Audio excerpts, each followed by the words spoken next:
Hi guys! Welcome sa discussion namin. Ang topic namin ngayon ay tungkol sa virtual machine at Ubuntu. Both are very useful tools para sa IT at sa mga computer users. Ako muna ang mag-explain about sa virtual machine. So ano nga ba ang virtual machine? Ang virtual machine o VM ay parang computer na nasa loob ng computer mo. Isa siyang software nang ginagaya ang hardware ng totoong PC, like CPU, memory, storage, at network. Example, kung Windows ang gamit mo ngayon, pwede kang mag-install ng Ubuntu sa VM. So, dalawang system ang nagagamit mo sa isang device. Safe din siya, kahit may virus o mali ang install, hindi maapektuhan yung main computer mo. Isa sa pinakasikat na VM software ay Oracle VirtualBox, at ang latest version nito ay 7.0 noong 2023. Ngayon naman ay ipapakita ni Cody kung paano mag-download ng virtual machine at Ubuntu, at saka naman i-explain ni Step kung ano rin ang Ubuntu. Hey, what's up guys? Ito nga po kung paano mag-download ng VirtualBox and Ubuntu. Dito. Tapos makikita niyo kung nag-download na siya sa gilid. Tapos po, hindi natin i-download yung Ubuntu 25.04. Tapos kapag napindot na kung download na to, ayan po, nag-download na po siya. Tapos lalabas po to. Ayan po, nag-download na po siya. So yung virtual is 167 MB, tapos yung Ubuntu is 5.8 GB. Tapos pipindutin niyo po yung download dito sa ano. Tapos buksan niyo po to para lumabas yung mismong ito. Tapos pipindutin po natin yung next. Tapos accept po natin. Next. Tapos next lang po natin yan.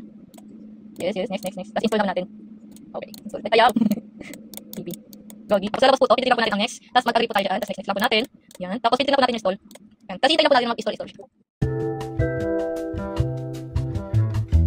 Yung pagbukas po natin, ay pipindutin po natin yung new. Tapos lalagay po natin yung Ubuntu. Yan. Tapos select po natin yung iOS image. Tapos select po natin yung folder. Tapos yung dinaload po natin, lagay po natin yung Ubuntu. And then, pindutin po natin ang next.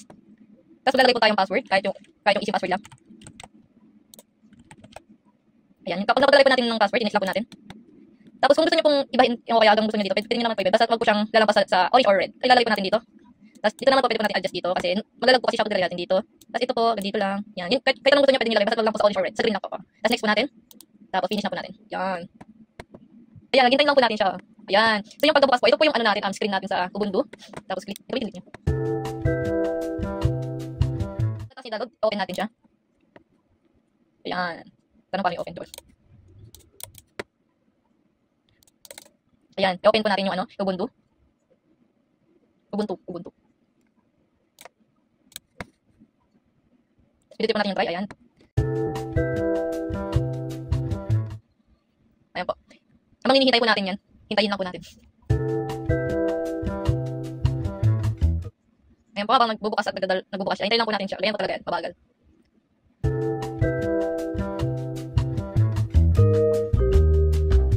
So, ang pagkatapos natin mag-download ng Ubuntu at ang VirtualBox, ito na po ang kabuuan ng ating download. Ito na po yung kanyang front screen na makikita nyo para gamitin ang mga gusto nyo gamitin at ito ay sobrang smooth para gamitin. At yun lang po ang aming makakayang ibigay na instructions sa inyo. Maraming salamat.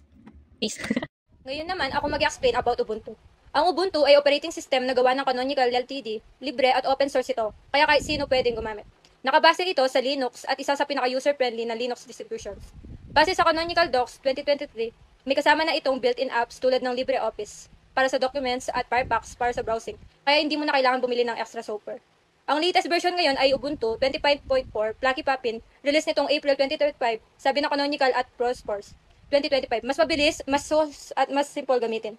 Ginagamit din ang Ubuntu sa servers at cloud computing dahil sa stable at secure siya. Kaya hindi lang siya pang personal use, kundi pang business at IT industry din.